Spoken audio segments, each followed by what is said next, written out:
స్వైర విహారం. ప్రాణాలు నిలపాల్సిన డాక్టర్ ప్రాణాలే గాల్లో కలిశాయి. కారును ఆయుధంగా మార్చి పదే పదే గుద్ది చంపిన క్రూరత్వం చూస్తే గుండె తరుక్కుపోతుంది.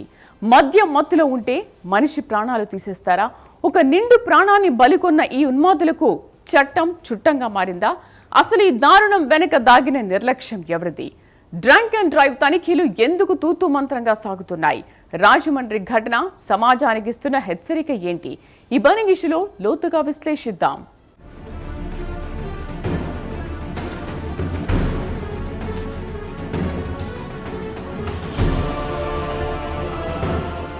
రాజమండ్రిలో జరిగిన మహిళా డాక్టర్ ప్రియాంక దారుణ హత్య రాష్ట్ర వ్యాప్తంగా తీవ్ర కలకలం రేపుతోంది. మద్యం మత్తులో ఉన్న కొందరు యువకులు కారును అతివేగంగా నడిపి ఆమెను ఢీకొట్టడమే కాకుండా క్రింద పడిన తర్వాత కూడా పదే పదే కారు ఎక్కించి ప్రాణాలు తీయడం వారిలోని క్రూరత్వానికి నిదర్శనంగా నిలుస్తోంది. కేవలం ఒక రోడ్డు ప్రమాదం కాదు, కారును ఆయుధంగా వాడి చేసిన పక్కా హత్యగా న్యాయ నిపుణులు విశ్లేషిస్తున్నారు. మద్యం మత్తు తలకెక్కితే మనిషి ఎంతటి అమానుషానికైనా తెగిస్తాడు అనడానికి ఈ ఘటనే సజీవ సాక్ష్యం. ఒక డాక్టర్గా ఎంతోమంది ప్రాణాలు కాపాడిన ఆమె జీవితం ఎవరో చేసిన నేరపూరిత నిర్లక్ష్యానికి బలి కావడం సమాజాన్ని తీవ్రంగా కలిచివేస్తోంది. ఈ ఘటనతో నగరంలో మహిళల భద్రతపై, ట్రాఫిక్ పోలీసుల నిఘాపై తీవ్రస్థాయిలో విమర్శలు వెల్లువెత్తుతున్నాయి.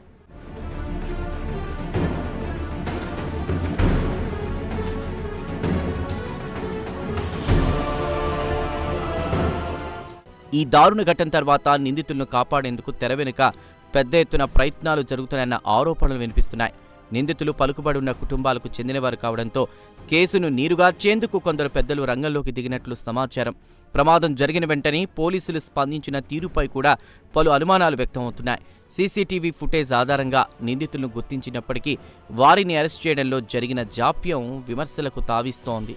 చట్టం ముందు అందరూ సమానమే అని చెబుతున్నా డబ్బు పలుకుబడి ఉంటే ఎలాంటి నేరం చేసినా తప్పించుకోవచ్చన్న భావన సమాజంలో బలపడుతోంది. ఈ కేసులో పోలీసుల చిత్తశుద్ధి ఏంటో రాబోయే రోజుల్లో తేలనుంది.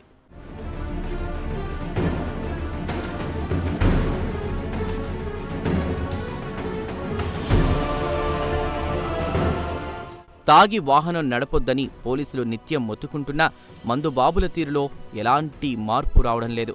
డ్రంక్ అండ్ డ్రైవ్ తనిఖీలు కేవలం వారాంతాల్లో, పండుగ రోజుల్లో మాత్రమే నామమాత్రంగా సాగుతున్నాయన్న విమర్శలున్నాయి. ప్రమాదాలు జరిగినప్పుడు మాత్రమే హడావుడి చేసే పోలీసులు ఆ తర్వాత సైలెంట్ అయిపోతున్నారు. నిద్రమత్తు, మద్యం మత్తులో డ్రైవింగ్ చేయడం ప్రాణాలకే ప్రమాదమని తెలిసినా యువత తేలికగా తీసుకుంటోంది. పట్టుబడితే కొద్దిపాటి జరిమానాతో సరిపెట్టుకోవచ్చన్న ధీమానే వారిని రెచ్చిపోయేలా చేస్తోంది. చట్టాల్లో ఉన్న లొసుగులను ఆసరాగా చేసుకుని నేరస్తులు సులభంగా బయటపడుతున్నారు. కఠినమైన శిక్షలు అమలు చేయనంత వరకు ఇలాంటి దారుణాలకు చెక్ పడదని సామాజిక కార్యకర్తలు స్పష్టం చేస్తున్నారు.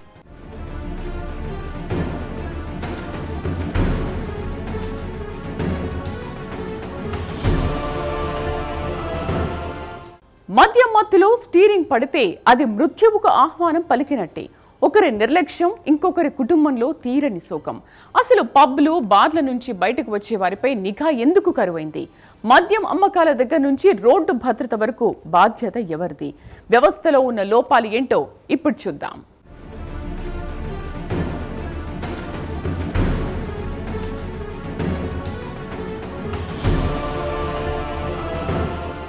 సమాజంలో కేవలం మద్యమే కాదు, డ్రగ్స్, గంజాయి లాంటి మత్తు పదార్థాల వినియోగం కూడా విచ్చలవిడిగా పెరిగిపోయింది. యువత ఈ మత్తు కోరల్లో చిక్కుకుని విచక్షణ కోల్పోతున్నారు. రాజమండ్రి ఘటనలో నిందితులు కేవలం మద్యం మాత్రమే సేవించారా, లేక ఇతర మత్తు పదార్థాలు కూడా తీసుకున్నారా అన్న కోణంలో పోలీసులు దర్యాప్తు చేయాల్సింది. మత్తు పదార్థాల సరఫరాను అరికట్టడంలో ఎక్సైజ్, పోలీస్ శాఖలు పూర్తిగా విఫలమయ్యాయన్న ఆరోపణలు బలంగా వినిపిస్తున్నాయి. ఎక్కడ పడితే అక్కడ గంజాయి దొరుకుతూ ఉండడం, పబ్లలో డ్రగ్స్ కల్చర్ పెరిగిపోవడం సమాజ భద్రతకు తీవ్ర ముప్పుగా పరిణమించింది. ఈ మత్తు మహమ్మారిని మూలాలతో సహా పెకిలించకపోతే భవిష్యత్తులో ఇలాంటి దారుణాలు మరిన్ని జరిగే ప్రమాదమూ ఉంది.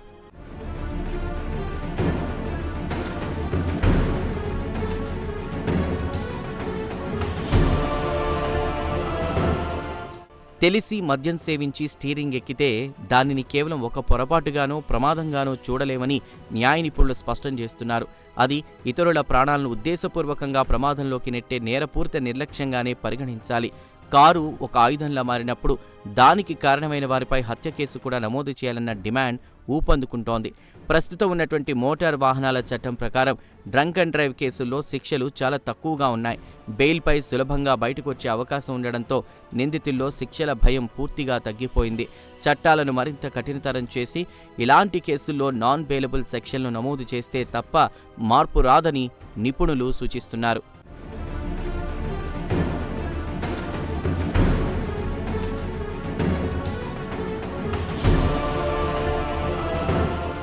రాత్రివేళ పబ్లు, బార్ల నుంచి బయటకొచ్చే వాహనాలపై ప్రత్యేక నిఘా ఎందుకు ఉండకూడదన్న ప్రశ్న సామాన్యుల నుంచి వ్యక్తమవుతోంది.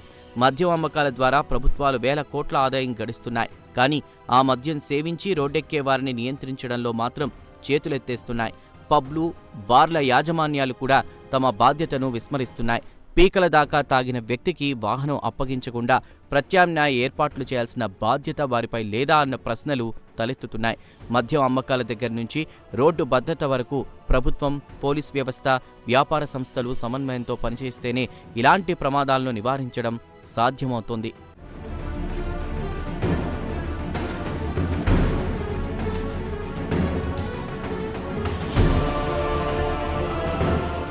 డ్రంక్ అండ్ డ్రైవ్ తనిఖీలు రోజువారీగా శాస్త్రీయంగా జరగాల్సిన అవసరం ఎంతైనా ఉంది.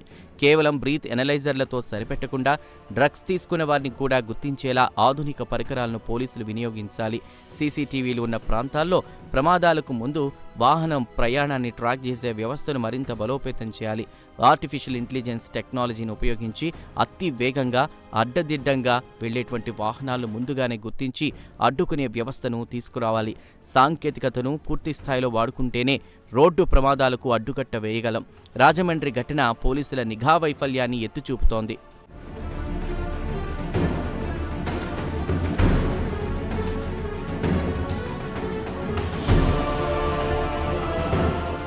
చట్టాలు కఠినంగా లేకపోవడమే నేరస్తుల పాలిట వరంగా మారుతోంది.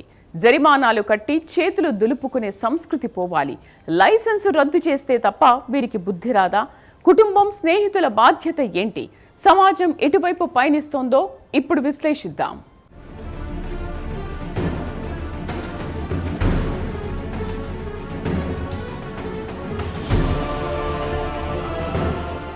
మద్యం మత్తులో పట్టుబడిన వారిపై కేవలం జరిమానాలతో సరిపెట్టడం వల్లే నేరాలు పెరుగుతున్నాయి. డ్రంక్ అండ్ డ్రైవ్ చేస్తే వారి డ్రైవింగ్ లైసెన్స్ను శాశ్వతంగా రద్దు చేయడం ఎందుకు సాధ్యం కాదన్న ప్రశ్న బలంగా వినిపిస్తోంది.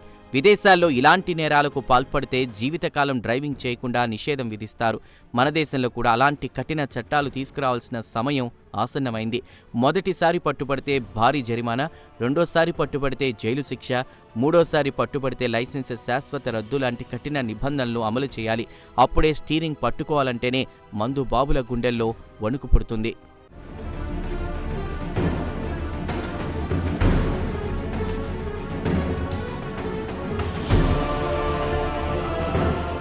ఒక వ్యక్తి మద్యం సేవించి వాహనం నడపకుండా చేయడంలో కుటుంబం, స్నేహితుల పాత్ర అత్యంత కీలకం.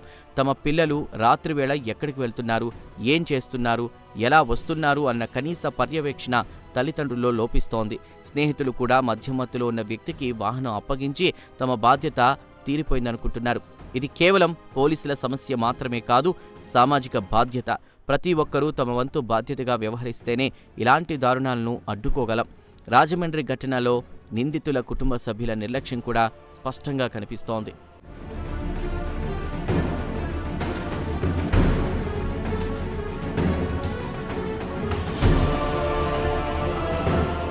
ఒక మనిషి మరణం ఆ కుటుంబంపై చూపే ప్రభావం వర్ణనాతీతం. డాక్టర్ ప్రియాంక మృతితో ఆమె కుటుంబం తీవ్ర విషాదంలో కూరుకుపోయింది. ఎన్నో కలలతో, ఆశయాలతో ముందుకు సాగుతున్న ఒక యువ డాక్టర్ జీవితం ఇలా అర్ధాంతరంగా ముగిసిపోవడం అందరినీ కలిచివేస్తోంది. ఆమెపై ఆధారపడిన కుటుంబ సభ్యుల భవిష్యత్తు ఇప్పుడు ప్రశ్నార్థకంగా మారింది. నేరస్తులు కొద్ది రోజులు జైలుకు వెళ్లి బెయిల్పై బయటకొస్తారు. కానీ ఆ కుటుంబం కోల్పోయిన ప్రాణాన్ని ఎవరూ తిరిగి తీసుకురాలేరు. బాధితులకు న్యాయం జరగాలంటే నిందితులకు కఠిన శిక్ష పడేలా చూడటమే ఏకైక మార్గం.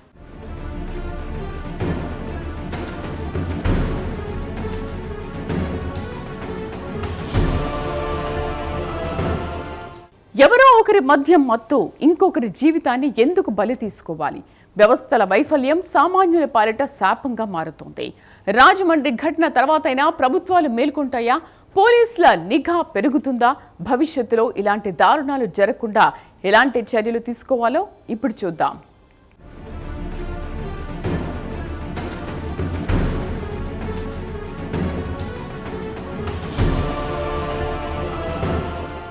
రాజమండ్రి ఘటన తర్వాత రాష్ట్ర వ్యాప్తంగా పోలీసు యంత్రాంగం అప్రమత్తమైంది. డ్రంక్ అండ్ డ్రైవ్ తనిఖీలు ముమ్మరం చేయాలని ఉన్నతాధికారులు ఆదేశాలు జారీ చేశారు. అయితే ఈ హడావిడి కేవలం కొద్ది రోజులు మాత్రమే పరిమితం కాకుండా నిరంతర ప్రక్రియగా కొనసాగాలని ప్రజలు కోరుతున్నారు. రాత్రి వేళల్లో హైవేలపై, ప్రధాన కూడళ్లలో పోలీసుల గస్తీ పెంచాలి. అనుమానాస్పదంగా కనిపించే ప్రతి వాహనాన్ని తనిఖీ చేయాలి. రాజకీయ ఒత్తిళ్లకు తలొగ్గకుండా నిష్పక్షపాతంగా వ్యవహరించినప్పుడే పోలీసు వ్యవస్థపై ప్రజలకు నమ్మకం కలుగుతుంది.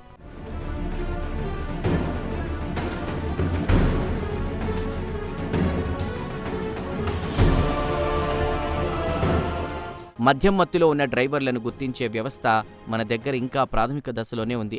అభివృద్ధి చెందిన దేశాల్లో వాహనాల్లో ఆల్కహాల్ సెన్సార్లను అమర్చుతున్నారు. డ్రైవర్ మద్యం సేవించి ఉంటే వాహనం స్టార్ట్ కాని విధంగా సాంకేతికతను అభివృద్ధి చేశారు. మన దేశంలో కూడా ఇలాంటి టెక్నాలజీని తప్పనిసరి చేయాల్సిన అవసరం ఉంది. ముఖ్యంగా పబ్లిక్ ట్రాన్స్పోర్ట్, కమర్షియల్ వాహనాలకు ఈ నిబంధనను తక్షణమే అమలు చేయాలి. టెక్నాలజీని వాడుకోవడం ద్వారా మాత్రమే డ్రంక్ అండ్ డ్రైవ్కు శాశ్వత చెక్ పెట్టగలం.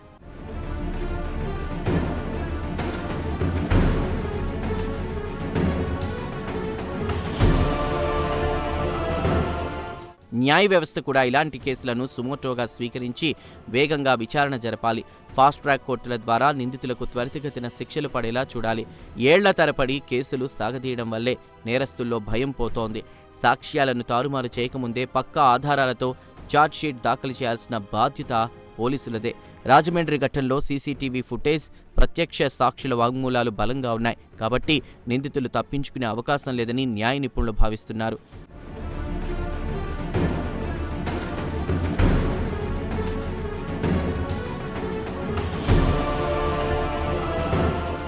ప్రభుత్వాలు కేవలం ఆదాయం కోసమే మద్యం దుకాణాలకు అనుమతులు ఇస్తున్నాయన్న విమర్శలు ఎప్పటి నుంచో ఉన్నాయి. మద్యం పాలసీలో సమూల మార్పులు తీసుకురావాల్సిన అవసరం ఉంది. రాత్రి వేళల్లో మద్యం అమ్మకాల సమయాన్ని కుదించాలి. పబ్లు, బార్ల నిబంధనలు మరింత కఠినతరం చేయాలి.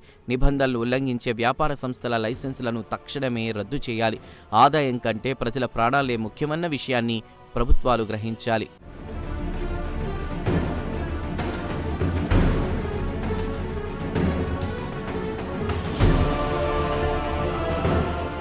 రాజమండ్రిలో డాక్టర్ ప్రియాంక మృతి సమాజం మొత్తానికి ఒక మేలుకొలుపు కావాలి. డ్రంక్ అండ్ డ్రైవ్ అనేది కేవలం ట్రాఫిక్ ఉల్లంఘన కాదు, అది ఒక సామాజిక రుగ్మత. దీనిని పారద్రోలాలంటే కఠిన చట్టాలతో పాటు ప్రజల్లో విస్తృతమైన అవగాహన తీసుకురావాలి. పాఠశాల స్థాయి నుంచే ట్రాఫిక్ నిబంధనలు, రోడ్డు భద్రతపై విద్యార్థులకు అవగాహన కల్పించాలి. ప్రతి పౌరుడు బాధ్యతగా వ్యవహరించినప్పుడే రోడ్లపై నెత్తుటి మరకలు చెరిగిపోతాయి. ప్రియాంక ఆత్మకు శాంతి చేకూరాలంటే నిందితులకు కఠిన శిక్ష పడడమే కాదు, భవిష్యత్తులో ఇలాంటి ఘటనలు పునరావృతం కాకుండా వ్యవస్థ మారాలి.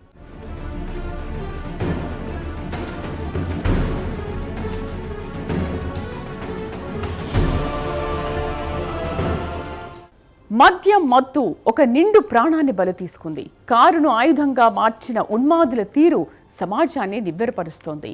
చట్టాలు కఠినంగా లేకపోవడం, పోలీసుల నిఘా లోపమే ఇలాంటి దారుణాలకు కారణమవుతోంది. రాజమండ్రి ఘటన కేవలం ఒక ప్రమాదం కాదు, వ్యవస్థల వైఫల్యానికి సజీవ సాక్ష్యం. నిందితులకు కఠిన శిక్ష పడేలా చేసి భవిష్యత్తులో ఇలాంటి ఘటనలు జరగకుండా ప్రభుత్వాలు కఠిన చర్యలు తీసుకుంటాయా, లేక కొన్నాళ్లకు ఈ ఘటనను కూడా మర్చిపోతారా? వేచి చూడాలి.